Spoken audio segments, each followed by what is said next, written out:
माल है जिस पे ज़कात वाजिब होती है। तो उसमें 5 बातें समझने की है। पहली बात यह है कि वो माल ऐसा हो जो जिसको शरीयत ने तस्लीम ये किया हो कि ये माल बढ़ने वाला माल है, वो माल जो बढ़ने वाला है।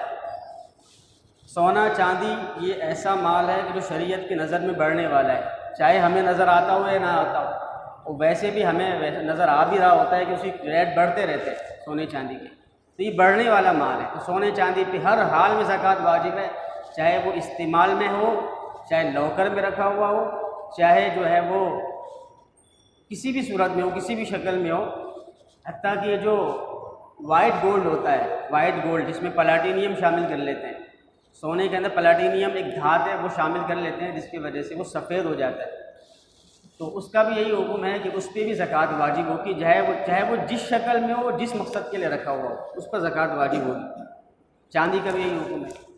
रुपया पैसा है तो उसको भी शरीयत ने बढ़ने वाला तस्वुर किया है और उस पर भी हर हाल में ज़कात वाजिब होगी, चाहे वो इस्तेमाल के लिए पैसे रखे हुए हों या ऐसे ही रखे हुए हों, बैंक में रखे हुए हों या अमानतन कहीं रखवाए हुए हों, या कुछ उससे कोई ऐसी चीज़ ख़रीद ली हो, बॉन्ड वगैरह, हर हाल में ज़कात वाजिब होगी। इसी तरीके से माल तिजारत का मकसद ही क्या होता है? उससे पैसा कमाना, पैसे डाल के पैसा खींचना, पैसा ज़्यादा हासिल करना। तो माल तिजारत जो होता है दुकान का सामान, और तो ये होता ही इसलिए बढ़ने के लिए, इस पर भी ज़कात वाजिब है। इसके अलावा जानवर होते हैं, उन पर ज़कात वाजिब होती है मखसूस मकदार में पहुँचने के बाद, और खेती बाड़ी पर ज़कात वाजिब होती है। लेकिन जैसे कि मैंने अर्ज़ किया था, शहरों में यही 4 चीज़ें होती है, सोना चांदी, नकदी और माल तिजारत, इसलिए इनको माल नामी यानी बढ़ने वाला माल शुमार किया जाए।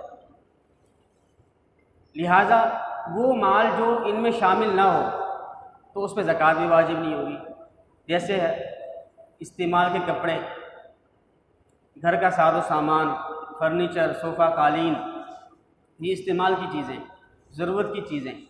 हत्ता कि वो इस्तेमाल की चीज़ें, वो सामान जो इस्तेमाल होता ना भी हो तो भी ज़कात वाजिब नहीं हो। जैसे एक आदमी के घर में वो शादी हुई तो उसमें बर्तन काफ़ी ज़्यादा आ गए, बहुत ज़्यादा बर्तन आ गए, लेकिन वो इस्तेमाल ही नहीं हो रहे, साल हर साल गुजर गए लेकिन इस्तेमाल नहीं हुए, उस पर भी ज़कात वाजिब नहीं है, उस पर ज़कात वाजिब नहीं है। तो जितना भी ज़रूरत से ज़ायद सामान हो या ज़रूरत का सामान, ज़रूरत का हो या ज़रूरत के बग़ैर का सामान हो, जो इन चारों चीज़ों में शामिल ना हो, न सोना, न चांदी, न माल तिजारत, न नकदी, तो उस पर ज़कात वाजिब नहीं होती। इसी तरीके से वो माल जो सोने की सूरत में था, चांदी की सूरत में था, माल तिजारत की सूरत में था या नकदी की सूरत में था, लेकिन वो गुम हो गया है, सोना गुम हो गया, चांदी गुम हो गई, रुपया पैसा कहीं रखा था लेकिन वो गायब हो गया, मिल ही नहीं रहा, या किसी को कर्जे में दिया था और वापस दे ही नहीं रहा वो बंदा, और मिलने की उम्मीद भी नहीं है। सोना चांदी नकदी किसी को कर्जे में दिया, वो मिलने की उम्मीद ही नहीं, या फिर आपने किसी को माल बेचा, वो अगला बंदा पेमेंट ही नहीं कर रहा उसकी, और आपको उम्मीद भी नहीं है कि पेमेंट करे। इसको कहते हैं माल ज़िमार, शरीयत में इसको माल ज़िमार कहा जाता है, ऐसा माल जिसकी मिलने की उम्मीद ना हो। तो हदीस में आता है कि माल ज़िमार में ज़कात वाजिब नहीं है। तो ऐसे अमवाल जो आपके सोना चांदी नकदी माल तिजारत है लेकिन वो बिल्कुल गुम हो गए, लापता हो गए, समंदर में डूब गए, या उसको कहीं दबाया था, उसको जगह न मिली कहाँ दबाया था, तो ऐसे अमवाल की ज़कात वाजिब नहीं है, इसलिए कि वो आपके हाथ में ही नहीं है, उसमें बढ़ने का कोई इम्कान ही नहीं है, वो तो गायब हो गया। दूसरी जो शर्त है वो ये है माल के हवाले से कि वो माल निसाब के बकदर, निसाब से कम होगा तो ज़कात वाजिब नहीं होगी। जैसे कि बताया गया था कि सोना 7.5 तोला हो तब ज़कात वाजिब होती है, उससे कम हो तो ज़कात वाजिब नहीं होती। चांदी 52.5 तोला हो तो ज़कात वाजिब होती है, उससे कम हो तो वाजिब नहीं होती।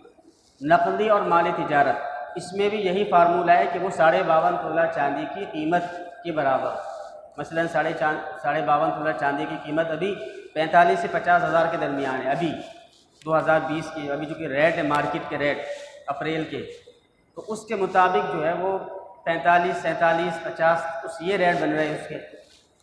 तो किसी के पास अगर इतना रुपया पैसा है तो फिर तो और बकिया शराइत भी पाई जाती है, फिर ज़कात वाजिब होगी। इससे कम है, किसी के पास सिर्फ 40 हज़ार है, सिर्फ 35 हज़ार है, सिर्फ 30 हज़ार, 25 हज़ार, 20 हज़ार, 10 हज़ार, तो ज़कात वाजिब नहीं।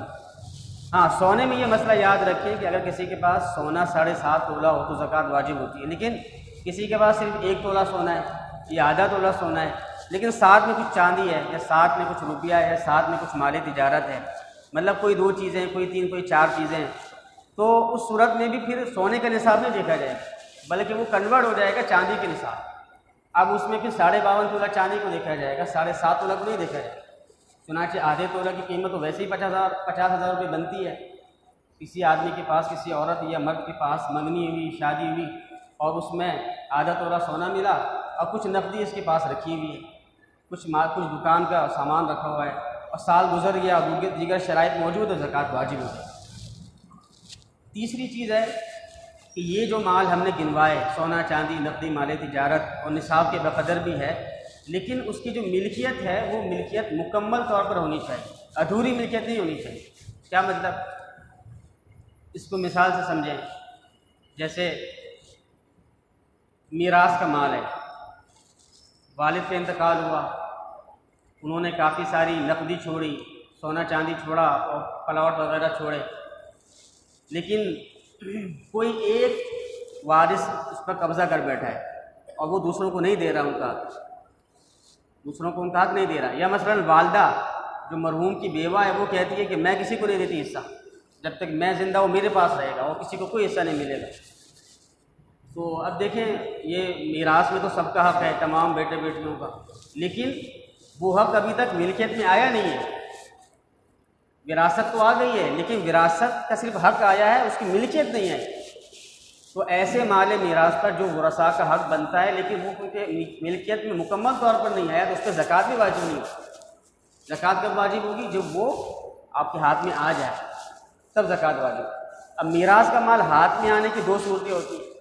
एक सूरत तो ये होती है कि वो आपको हाथ में दे दिया जाए, हर एक को ये जिसकी जितनी रकम बनती है वो रकम हाथ में दे दी, जिसका जितना सोना चांदी बनता है उसको हाथ में दे दिया, और प्लाट का जितना हिस्सा बनता था उसको दे दिया। एक सूरत तो ये होती है। दूसरी सूरत ये होती है कि जब वालदा ने ये कहा कि मेरे कब्ज़े में रहेगा और मैं नहीं दूंगी किसी को, तो सब औलाद कहती है कि ठीक है, हम राज़ी हैं, आपके इस फैसले पर हम राज़ी हैं, खुश हैं, आप जिस तरह चाहें वो करें, हम आपके इस फैसले पर राज़ी। या मसलन वालिद ने जब इंतकाल हुआ तो कोई दुकान छोड़ी, कोई कारोबार छोड़ा, और वो दुकान में जो महारत है उस काम की, वो एक दो बेटों को, बकिया को कोई महारत नहीं है उस काम की। तो बकिया औलाद ने कहा उन 1-2 भाइयों से कि आप ही कारोबार संभालें और हम राज़ी हैं, आप जिस तरीके से करेंगे हमें हमारा हक जो बनता है वो हमें पहुंचा दीजिएगा, हमारा भी हक है, लेकिन ये कारोबार आप चलाएं। तो आप देखिए, ये मीरास तकसीम तो नहीं हुई, लेकिन वो जो दूसरे वरासा राज़ी भी हैं, इस पर तकसीम न होने पर राज़ी भी हैं। तो गोया कि वो ये भी कब्ज़ा शुमार किया जाए और ये समझा जाएगा कि उसने मिल्कियत मुकम्मल तौर पर हासिल कर ली है, लिहाजा अब ज़कात वाजिब हो जाएगी। अब ज़कात वाजिब हो जाएगी। पहली सूरत जिसमें ज़कात वाजिब नहीं हो रही थी वो कौन सी सूरत थी? जिसमें मसलन वो एक गासिब होकर बैठ गया है, वो दे नहीं रहा, और दूसरे राज़ी भी नहीं है, वो दूसरे कह रहे हमें हमारा हक दो, आप हमारे हक पे गासिब होकर बैठ गए हो, हमें हमारा हक दो, वो नहीं दे रहा। तो वहाँ पे उस पहली सूरत में क्योंकि मिल्कियत उसकी अधूरी है, इसलिए ज़कात वाजिब नहीं होती। या एक और मिसाल है कि औरत को कहा कि महर मिलेगा आपको 50,000 रुपये, लेकिन वो महर उधार है। जैसे कि दूसरी कौमों में होता है कि महर लिखवाते बड़ा महंगा, वो 5-5 लाख महर लिखवाते हैं, लेकिन देते हुए तो कुछ भी नहीं। तो ऐसे महर का क्या फ़ायदा? वो जब मराते वक्त वो माफ़ करवाते हैं या फिर उस वक्त देते हैं। तो अब ऐसे महर पे भी कोई ज़कात वाजिब नहीं हो, है तो उसका हक, लेकिन उसको मिला कहाँ है? उसके हाथ में ही नहीं है, उसकी मिल्कियत अधूरी मिल्कियत है, तो उस पर भी ज़कात वाजिब नहीं।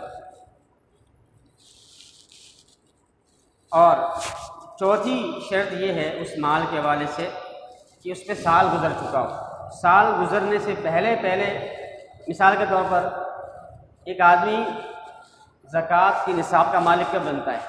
या तो शादी के वक्त बनता है, जब ज़ेवरात वगैरह आते हैं, काफ़ी सारे लिफाफे आ गए, या औरत को शादी में काफ़ी सारे ज़ेवरात मिलते हैं, मंगनी होती है तो ज़ेवरात मिल जाते हैं, किसी ने कारोबार शुरू किया तो कारोबार में तरक्की हो गई तो वो साहिब निसाब बन जाता है। या कोई माल मीरास आ गया और तकसीम हो गया तो अब वो साहिब निसाब हो गया। तो इन नौकरी लग गई तो तनख्वाह बड़ी आ रही है तो वो साहिब निसाब बन गया। तो अब जितने भी मौक़े हैं, जिस तारीख़ को निसाब का मालिक बना है उसको याद रखना ज़रूरी है। अमूमन लोग इसमें बहुत कोताही करते हैं कि वो साहिब निसाब होने की तारीख़ को याद ही नहीं रखते। तो जिस वक़्त वो शादी हुई, जिस वक़्त मंगनी हुई, जिस तारीख़ को, जिस वक़्त निसाब का मालिक बना, उस तारीख़ को याद रखें। इस्लामी तारीख़, इस्लामी, अंग्रेज़ी नहीं, इस्लामी तारीख़। और फिर मिसाल के तौर पर 1 लाख रुपए का सोना आ गया, 1 लाख रुपए की तनख्वाह आ गई। अब वो जैसे 1 लाख रुपए की तनख्वाह, ये 1 लाख का सोना आया, अब ये साहिब निसाब हो गया, साहिब निसाब हो गया। लेकिन ज़कात अभी वाजिब नहीं होगी। ज़कात वाजिब होगी पूरे 1 साल गुजरने के बाद। मसलन अगर यकम रमज़ान को ये ज़ेवरात आए, यकम रमज़ान को पहली तनख्वाह आई 50,000 रुपये, साहिब निसाब हो गया। तो अब अगले यकम रमज़ान को इसी वक्त, मसलन दिन के 12 बजे तनख्वाह मिली थी उसको यकम रमज़ान के, तो अगले पूरा साल होने के बाद 11:59 पे, 12 बजने से 1 मिनट पहले कम, उस वक़्त साल इसका पूरा होगा, उस वक़्त साल पूरा होगा। उस वक़्त भी अगर उसके पास वो 50,000 रुपये या वो 1 लाख बाकी हैं तो उस पर ज़कात वाजिब होगी। बल्कि अगर वो तनख्वाह बढ़ते बढ़ते, वो बचत बढ़ते बढ़ते 10 लाख 20 लाख हो गए, यानी जब पहला निसाब बना तो 50,000 थे, लेकिन वो बढ़ते बढ़ते पूरे 1 साल में मज़ीद तनख्वाहें आ गई, मज़ीद पैसे आ गए, मज़ीद कारोबार ने तरक्की की, और वो 50 के बजाय वो जब साल पूरा हुआ तो 5 लाख हो गया, 10 लाख हो गया, तो अब 10 लाख की ज़कात आई, 10 लाख की ज़कात आई। लेकिन अगर किसी का निसाब वो कम हो गया, यानी कि अगले यकम रमज़ान को बजाय 50,000 के वो 40,000 हो गए, 35,000 हो गए, 20,000 हो गए, तो अभी इस पर ज़कात वाजिब नहीं है। साहिब निसाब तो है ये, लेकिन ज़कात वाजिब नहीं है। ज़कात कब वाजिब होगी? मसलन अगले साल 2 साल बाद अगर दोबारा इसी यकम रमज़ान को 50,000 रुपये हैं या 60,000 रुपये हैं तो फिर ज़कात वाजिब होगी अगले साल, इसलिए कि निसाब मुकम्मल तौर पर ख़त्म नहीं हुआ था। लेकिन अगर निसाब मुकम्मल तौर पर ख़त्म हो गया, जैसे यकम रमज़ान को इस साल में 50,000 रुपये आए और अगले यकम रमज़ान को वो 50,000 रुपये बिल्कुल भी ख़त्म हो गए, यानी 1 रुपया भी बाकी नहीं रहा उसका, या तो बिल्कुल ही ख़त्म हो गया या मसलन कर्ज़ा चढ़ गया, 50,000 रुपये इसके पास हैं और एक कर्ज़ा भी 50,000 रुपये हो गया, तो उस कर्ज़े ने इस 50,000 रुपये को बिल्कुल ख़त्म कर दिया, तो ये 0 पे आ गया। तो अब ये साहिब निसाब नहीं रहा और इसके निसाब की तारीख़ भी ख़त्म हो गई। अब यकम रमज़ान इसकी तारीख़ नहीं रही निसाब, बल्कि आइंदा जब कभी वो दोबारा अगर अल्लाह का करना हुआ और पैसे ज़्यादा आ गए 50, 60 या 1 लाख, तो अब जिस तारीख को 1 लाख रुपये या 60,000 रुपये या निसाब के बराबर पैसा आया, मसलन 2 महीने बाद ज़िलक़ाद में आ गया, यकम ज़िलक़ाद को, तो अब वो तारीख़ उसकी निसाब की पहली तारीख़ है। ये 5वीं चीज़ और आखिरी चीज़ इस दूसरे मौजू के हवाले से कि कर्ज़ों को के अलावा हो, यानी ये जितनी भी चीज़ें हैं कि बढ़ने वाला माल हो, निसाब के बक़दर हो और मुकम्मल मिल्कियत हो और साल भी गुजर गया हो, ये चारों शर्तों के साथ साथ 5वीं शर्त ये है कि कर्ज़ा भी ना हो। कर्ज़ों को अगर कर्ज़ा है तो कर्ज़ों को हटाने के बाद भी निसाब के बराबर बचता हो। मिसाल के तौर पर एक आदमी के पास 10 लाख रुपए हैं, लेकिन कर्ज़ा भी 10 लाख रुपए, जब साल गुजरने की तारीख आई तो 10 लाख रुपए मौजूद भी है और 10 लाख रुपए कर्ज़ा भी है, तो ज़कात बिल्कुल भी वाजिब नहीं होगी, बल्कि ये साहिब निसाब भी नहीं रहा, इसलिए कि वो जो 10 लाख रुपए उसको ज़ीरो कर दिया उस 10 लाख रुपए कर्ज़े ने। हाँ, अगर 10 लाख रुपए है और कर्ज़ा 5 लाख रुपए है तो अब उसकी असल अमाउंट कितनी हो गई? 5 लाख। उस 5 लाख रुपए पे ज़कात देगा इन कर्ज़ों को हटाने के बाद।